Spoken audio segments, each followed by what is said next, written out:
Kahari kind of holding and wrenching Farrar back. Farrar moving the body, just trying to create some kind of an opening where he can counter this. But Tahari has done a tremendous job of just riding out this entire match.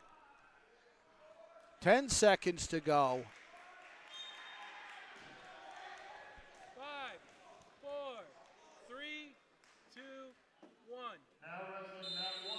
Maneri, Brawlers, Dugan, Conquerors. Now wrestling mat 1. On deck mat 1. Foredeck, Brawlers, Pettinelli, Green Team. On deck mat 1. All right.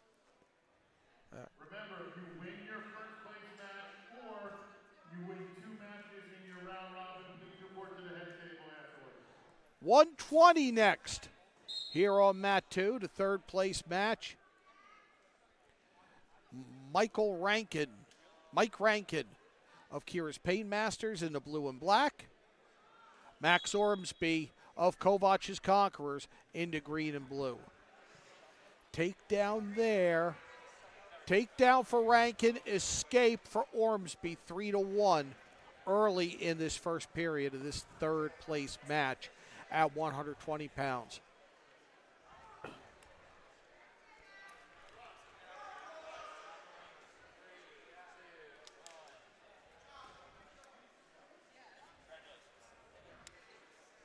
They're tangled up, but it's definitely a better position for Rankin. He's got the cradling, and he could have Ormsby in a heap of trouble here. He's got him. He swipes, there's the pin. 55 seconds to time to fall, and Mike Rankin of Kira's Painmasters takes third place at 120 pounds.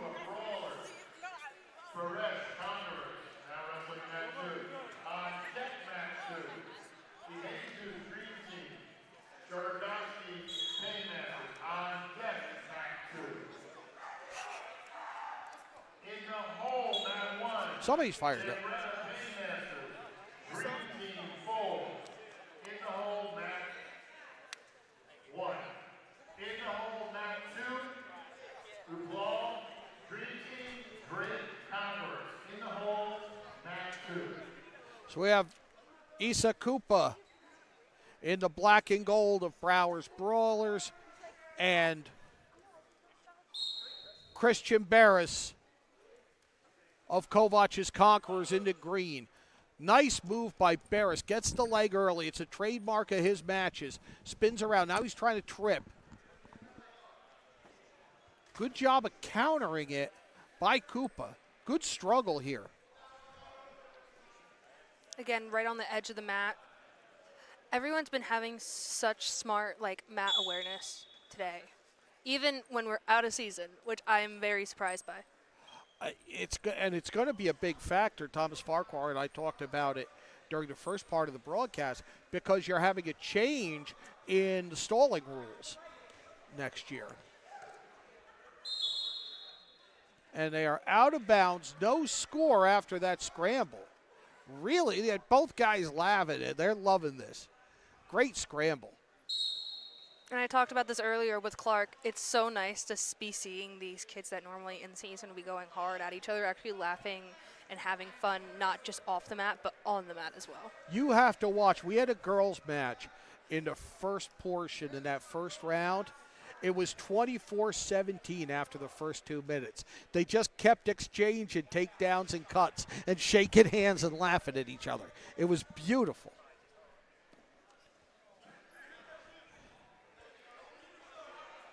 Koopa on top, working the leg. No score here. 35 seconds to go into first period. It's Issa Koopa, of Browers Brawlers, Christian Barris of Kovach's Conquerors.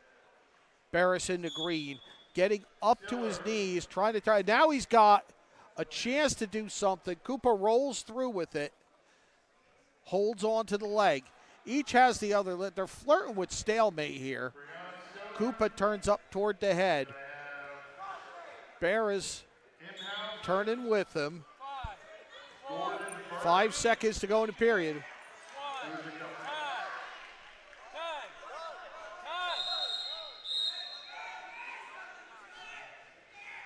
Time expired on the first period, no scoring.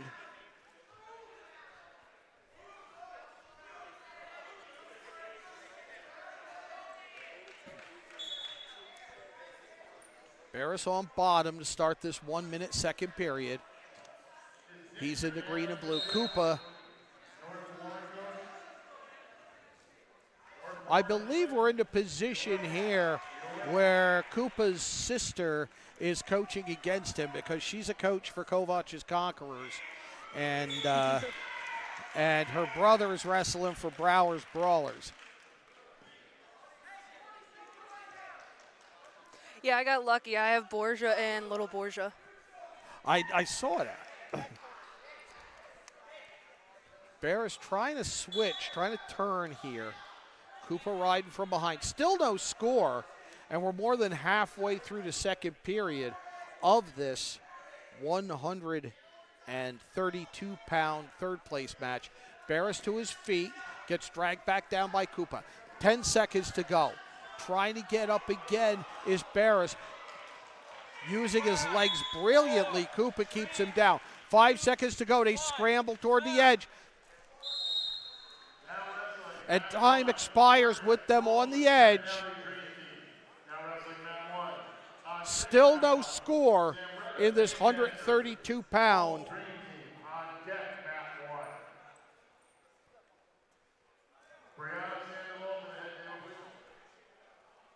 Barris on bottom again.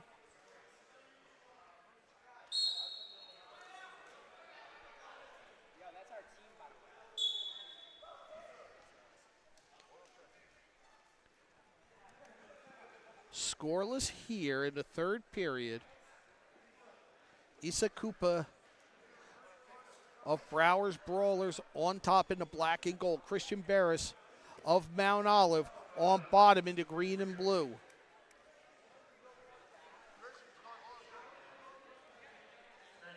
I mean, if you're on top here, obviously you want to turn and try to get a point that way. What do you want to do if you're on the bottom here like Barris? I mean, with only so much left on the clock, I would do exactly what they're doing in Big Bird, trying to get any points I can. On the bottom, I'm trying to pop his head to the side and get my hips up, the opposite side. Use your own momentum to get them back to the mat. 2, 1. We're going overtime. Try to get his attention. I think one of my guys won a title. I'm trying to find out.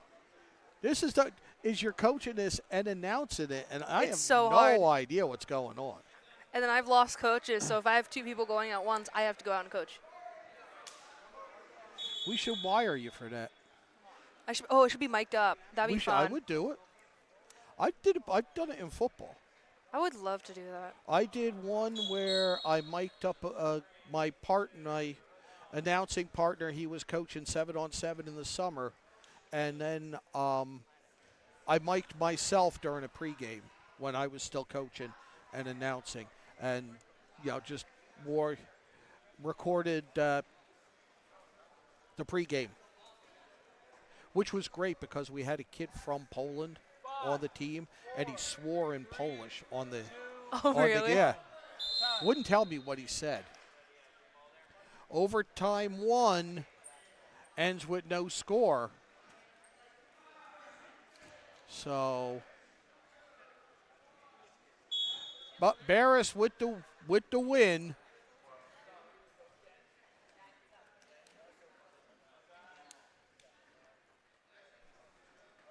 Yeah, I have no idea, Trent. I'll find out.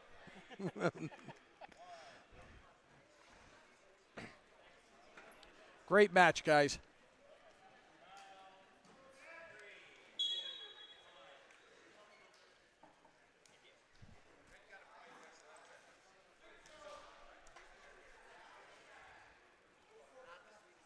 Now wrestling match 2, the Jesus Dream Team, Shervadowski Painmasters. Now wrestling match 2, on deck match 2, RuPaul Dream Team, Great Conquerors on deck, match number 2. All right, 138, third place match on the mat. Jonah Shagorodsky of Kira's Painmasters. In the blue, Giovanni DeJesus of Clark's Dream Team. What? They're playing. Yes, they are.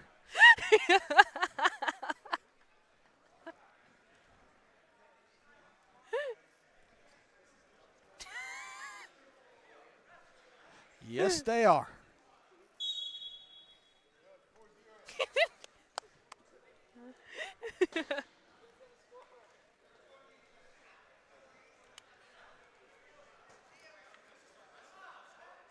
Yeah, they were just told by the official to start wrestling.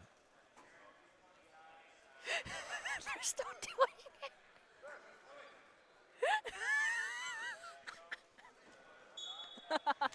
it. Yeah, I'm not even sure.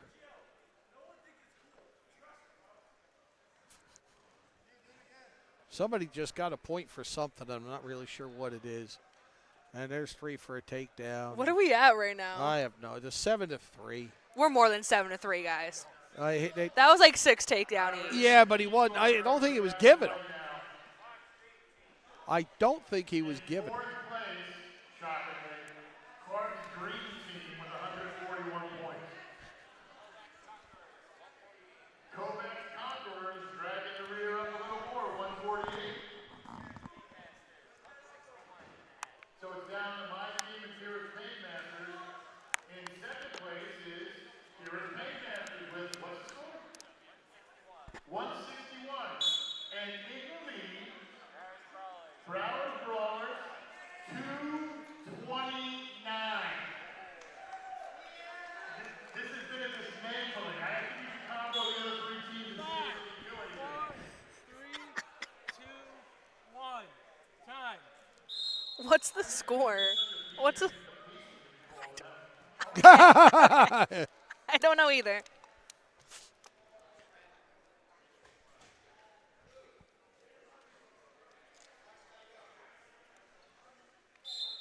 Okay, I'm going.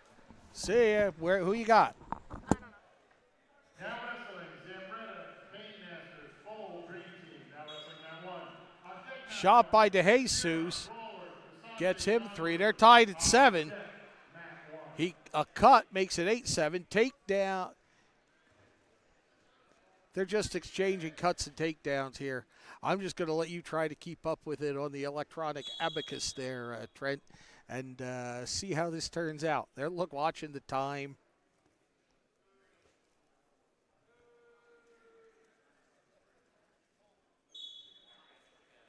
In the hole, mat 1, Painmasters, Bersha Brawlers. In the hole, mat 1. In the hole, mat 2, Maiden Painmasters. 13-13 the score. 5, 4, 3, 2, 1.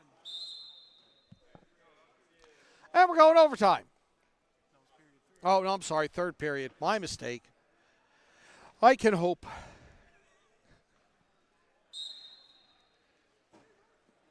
So we're going overtime. Our third period. Tied at 13, we think.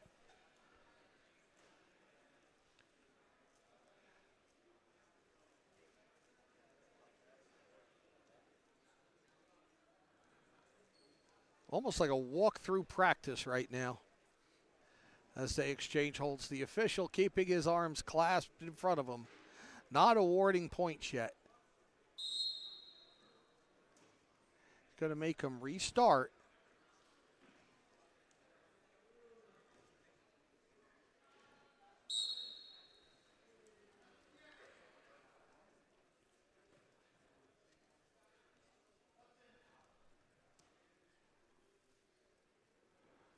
Shagorodsky has the leg. Now he has both of DeJesus' leg.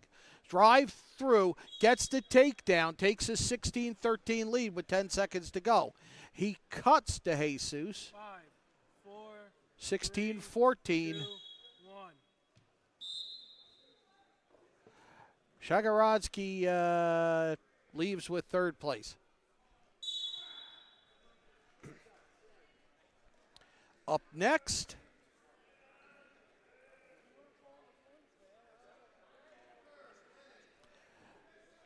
165-pound third place match. We've got Nick Drake of Kovach's Conquerors up against Jaden Ruplal of Clark's Dream Team. These guys actually going at it. Drake all over, keeping his feet moving, has the headlock in. Stoppage for out of bounds, 28 seconds in. They restart neutral.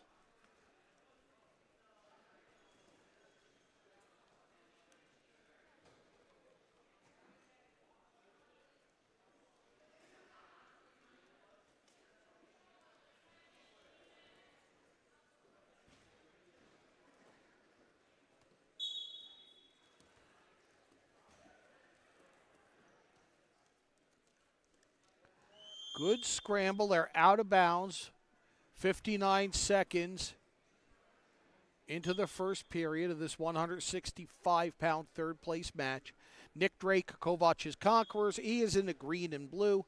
Jaden Ruppel, Clark's Dream Team, in the red, white, and blue.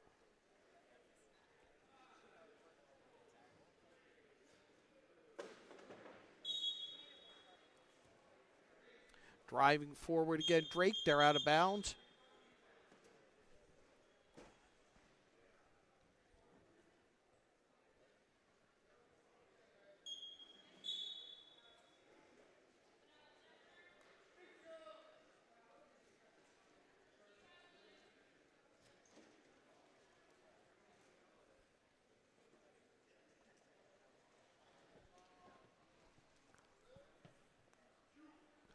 Drake and Ruppel locked up.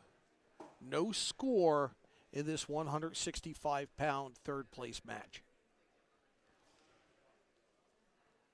Stall warning against Ruppel. He's getting talked to by Louie. 5, 4, 3, 2, 1. Scoreless after one.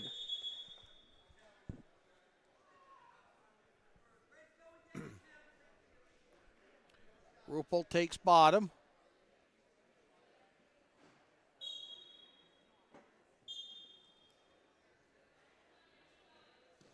Mat returned by Drake.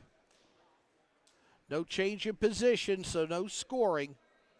Is Nick Nugent still here by chance?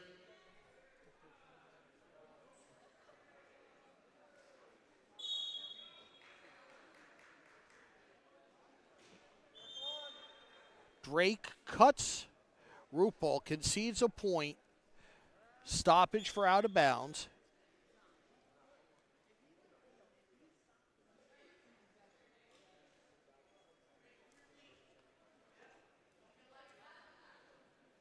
Each tries a shot, fended off by the other.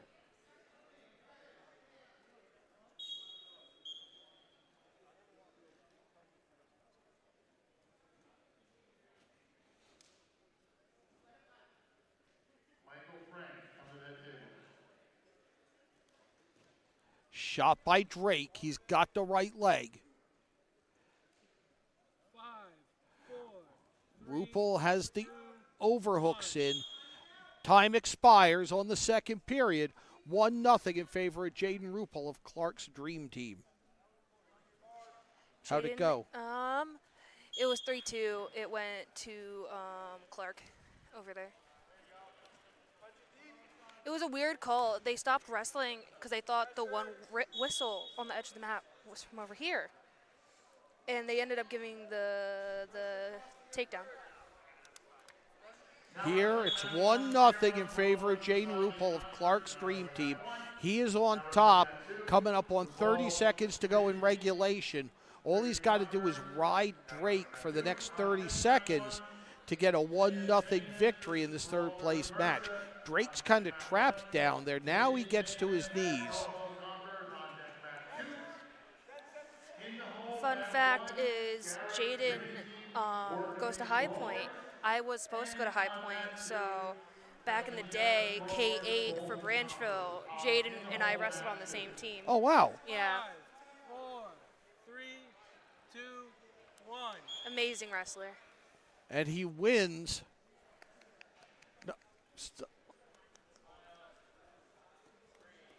1-0 in the third place match at 165 pounds. We got you.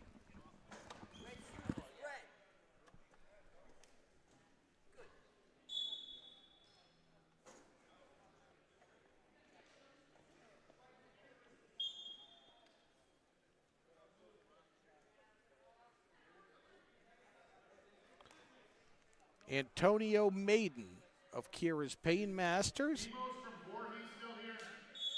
versus Scott Coppola of Kovach's Conquerors in the 173-pound third place match.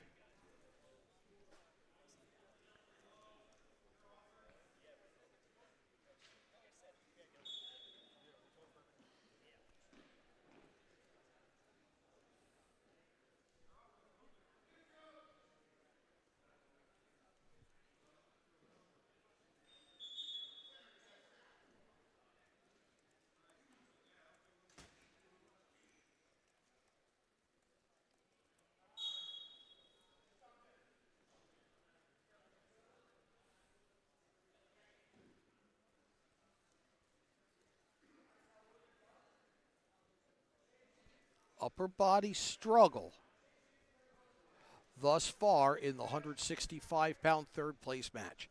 No score, 45 seconds left. Scott Coppola of Kovach's Conquerors trying to pull that left leg in.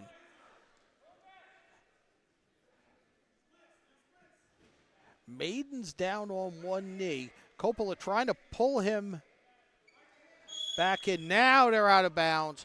And we'll get a restart with 25 seconds to go.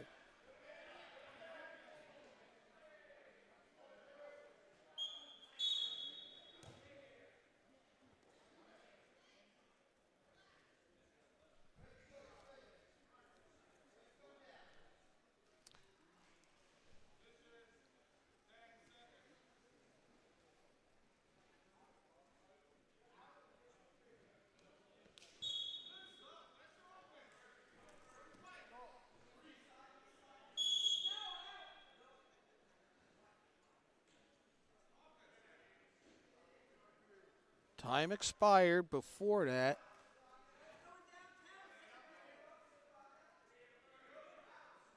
Maiden takes bottom.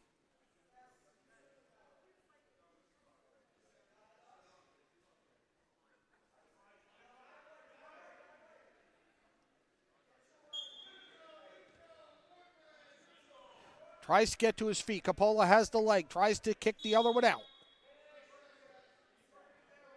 Trying to sweep it. They're out of bounds.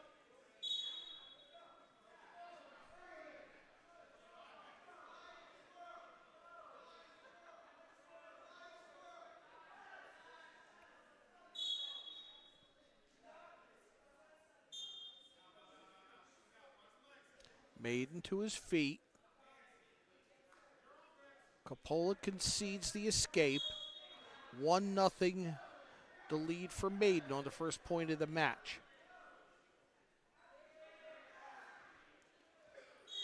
Big overhand by Coppola. Drives him out again.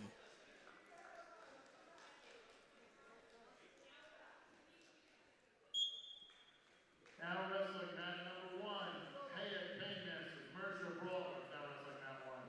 On deck mat 1, the Gathering Stream Team, Orderly Brawlers. On deck mat number 1. 5, 4, 3, 2, 1. Time. 1-0 in favor of Antonio Maiden of Kira's Pain Masters as we go to the third period of the 173-pound Consi.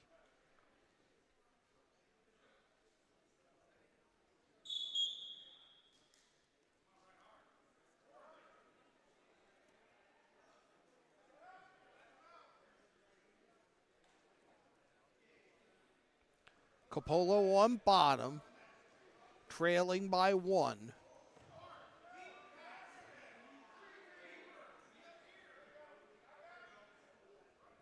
And Maiden now riding the top of him.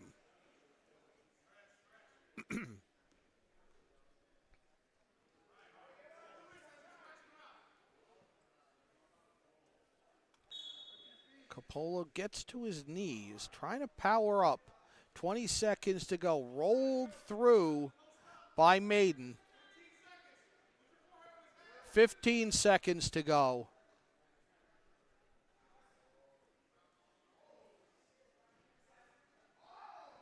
Five to go. 4, 3, 2. Maiden continues to ride and ices a 1-0 win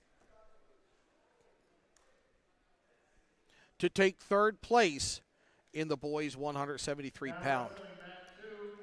Castellanos Brawlers, Bolton Conquerors. Now wrestling mat 2 on deck mat 2, San Martin Dream Team, Yodani Paymasters on deck mat 2.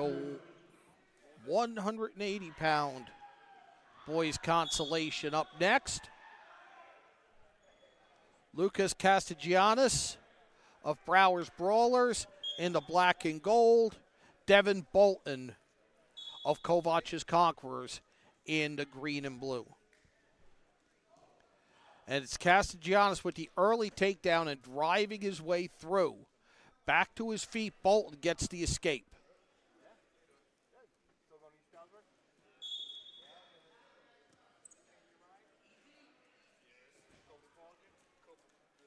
Castellanos with another takedown, drives through.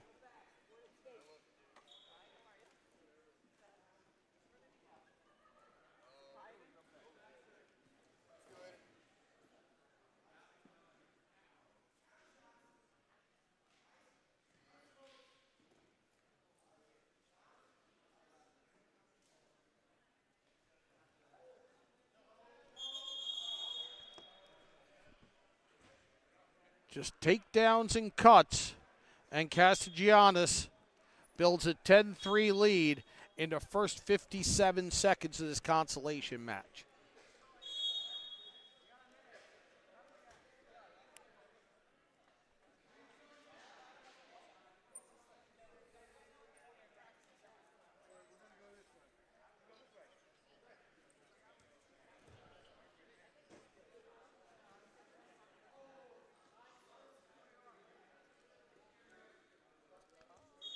Struggle now. Castellanos drives him down, gets the takedown, was trying to get the shoulders to the mat. Bolton rolled through it. Escape for Bolton, 16-5.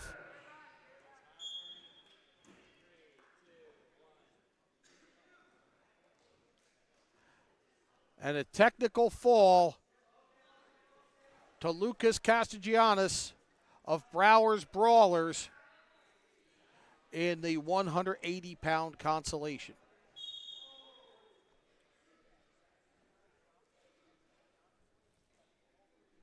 Now wrestling mat number 2, San Martin Dream Team, Yodani Paymasters. The 195 consolation pound match. The 195-pound consolation match. Cole San Martin of Clark's Dream Team. He is in the red, white, and blue.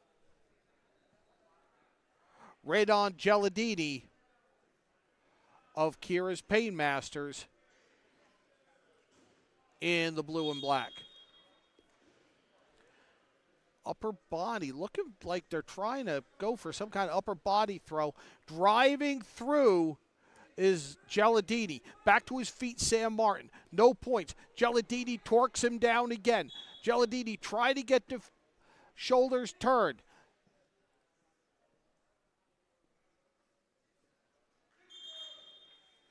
They're out of bounds.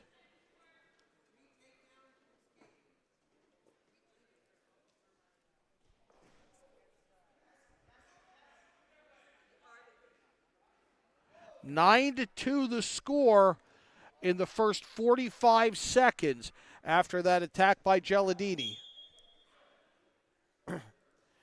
Geladini concedes a point.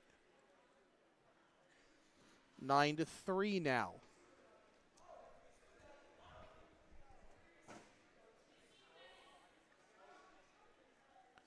Halfway through the first period.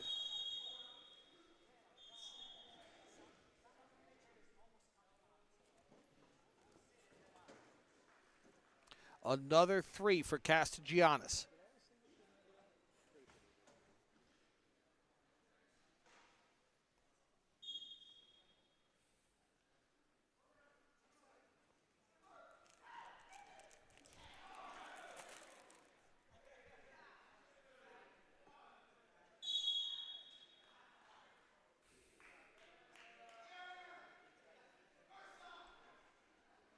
Castellanos has to cradle it. He's working the turn and gets the fall.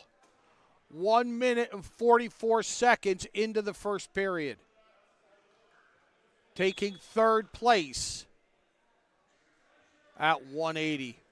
Now wrestling mat number 1, Garrett's Dream Team, Working Brawlers. On deck mat 1, Gillette Paymasters, Low 195, excuse me. On to two. Brawlers, DeMarzio Conquerors. In the home mat 1. This the 285-pound consolation match. Nolan Brewer of Browers Brawlers, Ben Ellis of Clark's Dream Team. I have come back. I see that. I had like 4 in a row. Yeah. I don't think I have a coach anymore.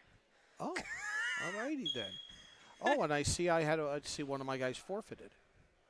I've got 2 1-0 losses and a forfeit.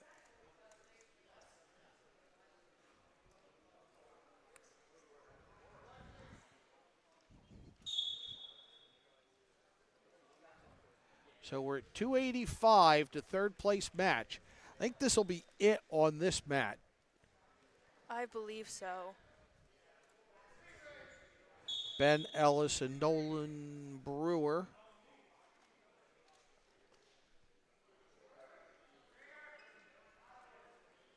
I think the positions, other than third and fourth, are pretty well set. Browers Brawlers with 238.5. Kira's Pain Masters with 169.5. I like that number. Kovach's Conquerors with 151. And Clark's Dream Team, 146.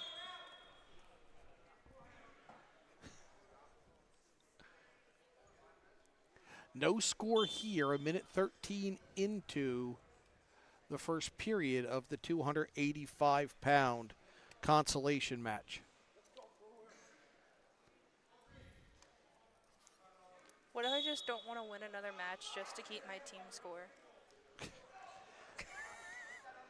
You can go might be able to forfeit, I don't know.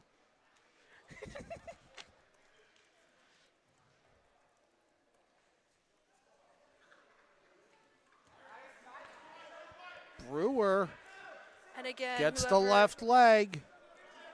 Whoever wins does get all the proceeds from this event to their charity of choice as well. Which, if it holds, which it likely will, Browers Brawlers, would be Tunnel to Towers.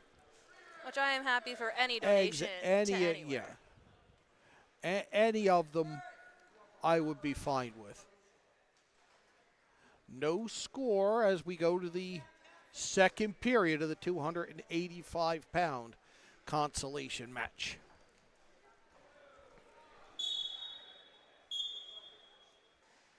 Oh, throwing in the legs.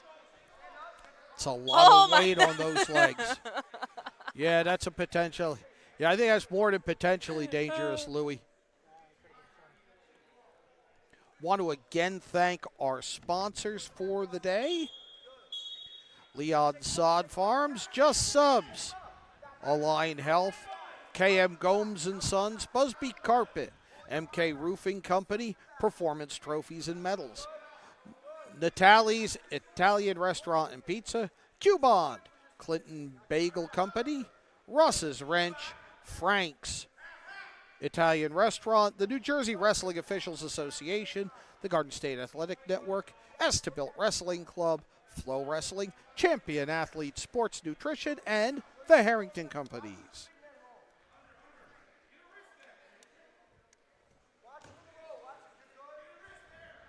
Two nothing. Nolan Brewer of Browers Brawlers with the lead as we go through the waning seconds of the second 1 minute period.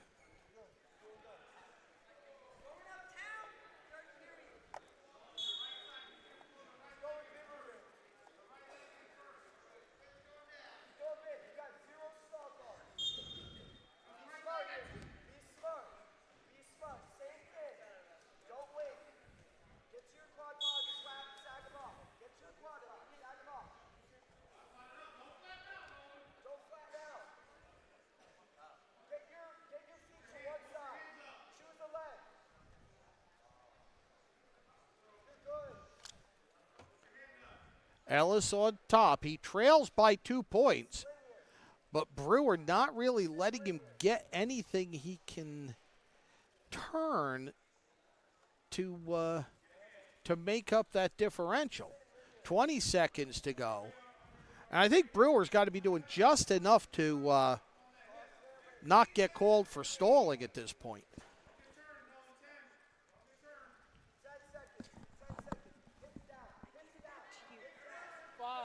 Now a turn. 3, 2, 1. And that's 2 for Ellis. And we're going overtime. We've had 3 overtimes this round.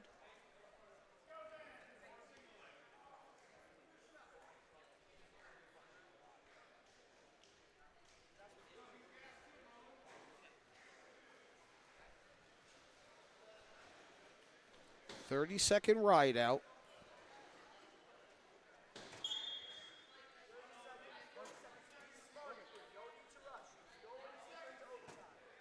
They're locked up.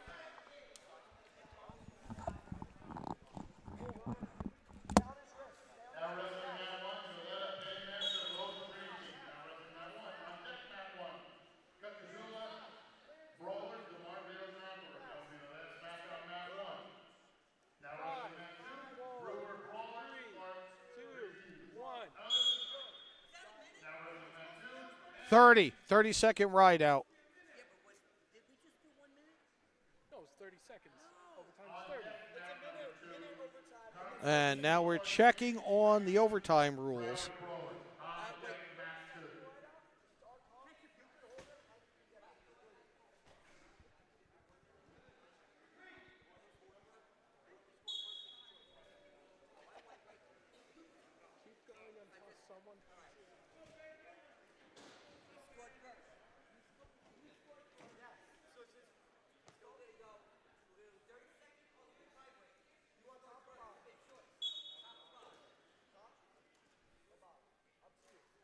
And now just go. It is 30-second ride out in the overtime.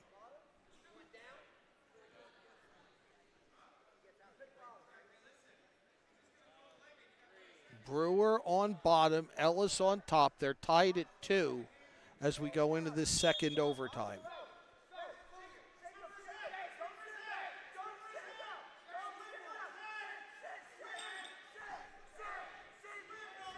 Ellis on top. Holding on. 15 seconds to go.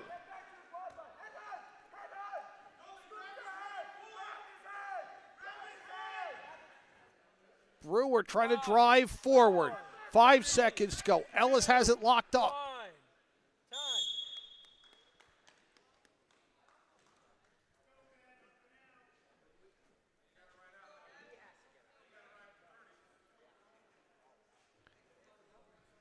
And Ben Ellis of Clark's Dream Team wins in double overtime.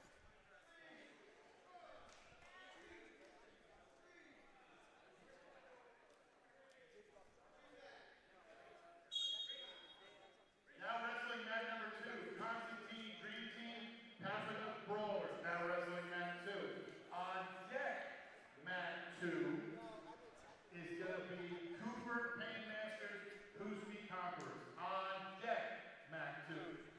So we have 2 more matches coming on this second mat. I think they've moved a couple over here. We're starting to figure it out. Starting to? No, I said we're trying to figure it out.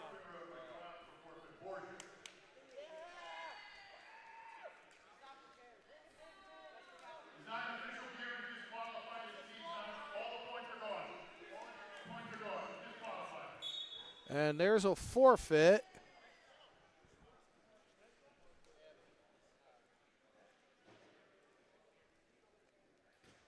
Constantine's on mat. Constantine versus Pappenhook right now is on mat 2.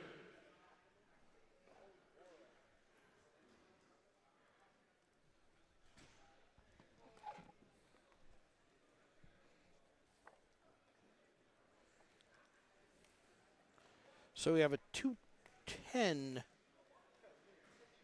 match coming on mat 2. And this is going to be, this is a final at 2:10. It is going to be Nico Constantini of Clark's Dream Team and Jeff Pappenhook of Brower's Brawlers.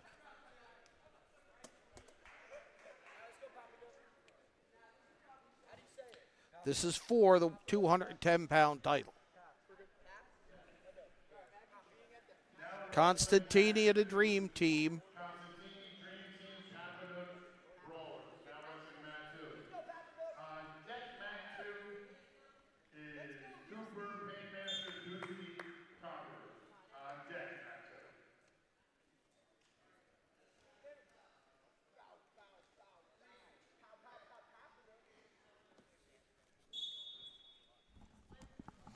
All right, this is the last match of the day because we did have a forfeit. And this is the 210-pound final. So this is for first place.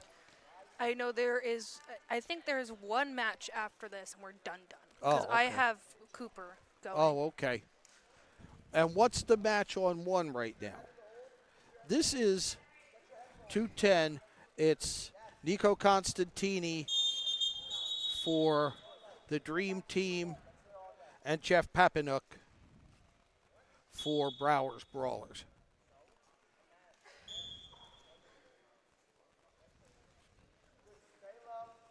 So that must be the 285-pound final Yes. over there. Over there? Right now. No. Cooper's in the finals. So that could be second place Yeah. then. Yeah, that's, well, I don't know. Or third place. it's third place. Long in- day, guys. Yeah. Long day.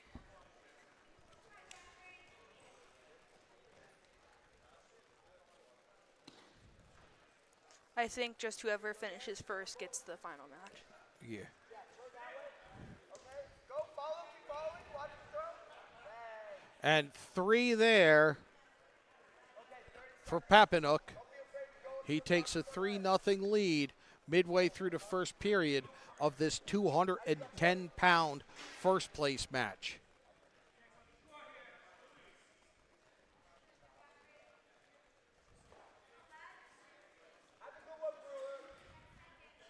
Michael Borgia, the 2nd seed, took 3rd place by forfeit.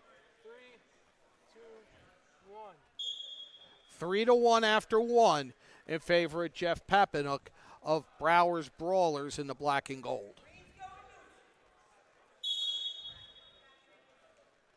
Brower's Brawlers with 238.5 points. Kira's Painmasters 173.5. Kovach's Conquerors 151. Clark's Dream Team 150. I think realistically the only ones that could change possibly It's the still last is 2, and it did just flip. Clark's Dream Team now 154. Kovach's Conquerors 151.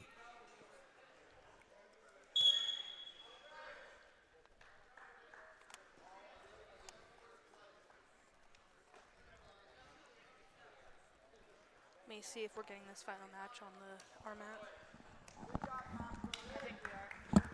And the win here at 210 goes to Nico Constantini of Clark's Dream Team.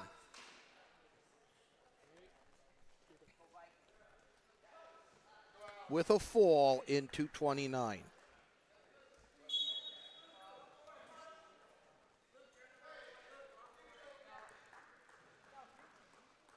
And here, the last match of the day period is another championship. This at 285 pounds. It's going to be Benedetto Cooper of Kira's Painmasters versus Alex Husti of Kovach's Conquerors.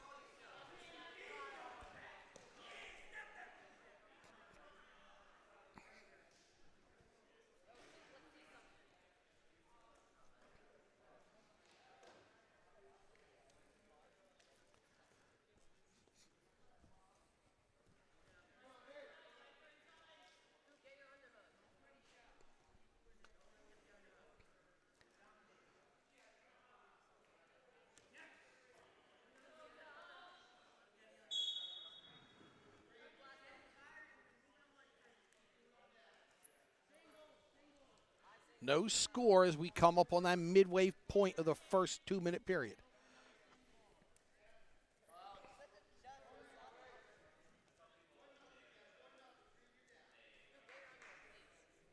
Once again, if you got first place, make sure you stop by the head table before you leave. If you receive first place, make sure you stop by the head table before you leave. Cooper tries to wrench Husti down, does it? Drives and then pushes him out of bounds. 35 seconds to go in the first period.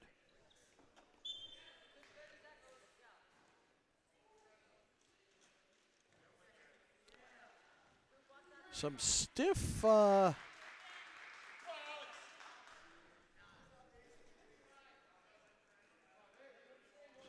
stiff forearms as they fight for upper body control. 15 seconds to go in the first period. Alex Husti in the green, Benedetto Cooper in the black and blue. And it'll be scoreless after one.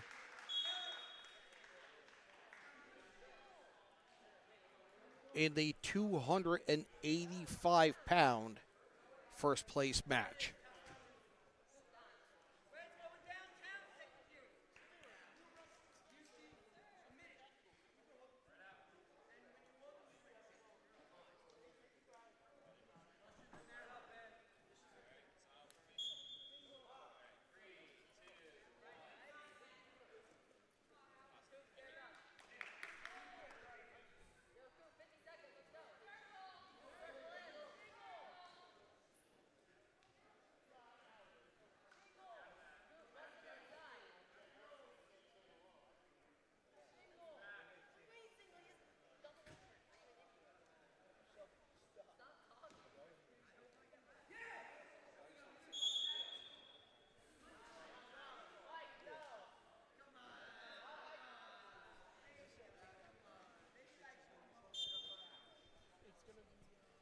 Up on Garden State Athletic on all their socials. Okay. Thank you. Yep.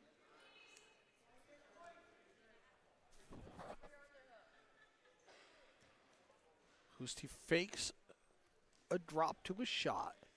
He trails 1-0 to Benedetto Cooper.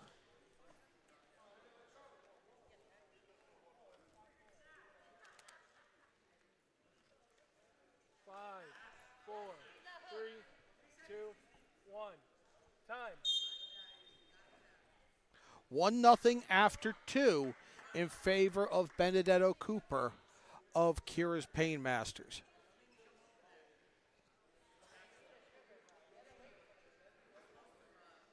Husti will start on bottom. Tries to switch, tries to peel him off, gets the escape, ties it at 1.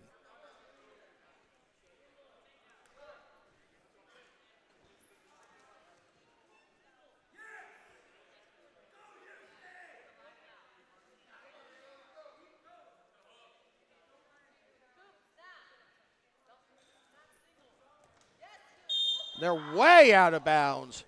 Still going at it. It is not a falls count anywhere match. We are tied at 1. 280-pound final.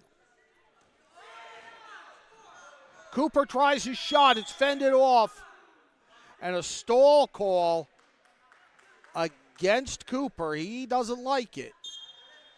Still tied at 1. We're 25 seconds to go in regulation.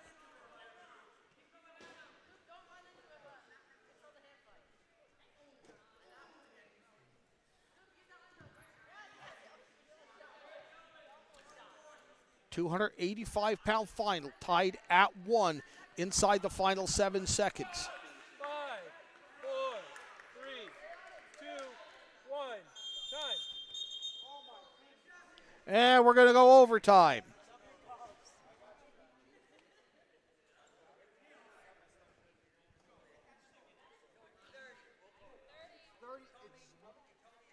It's 30. It's 30 first score choice. Yep, 30 ultimate tiebreaker. We're going 30 ultimate tiebreaker. No on feet. 30 first point or flip. And now a discussion of the overtime rules.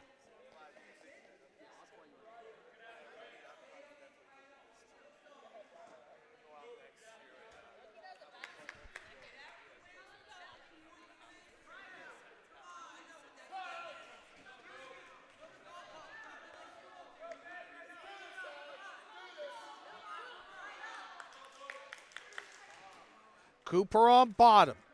Next point.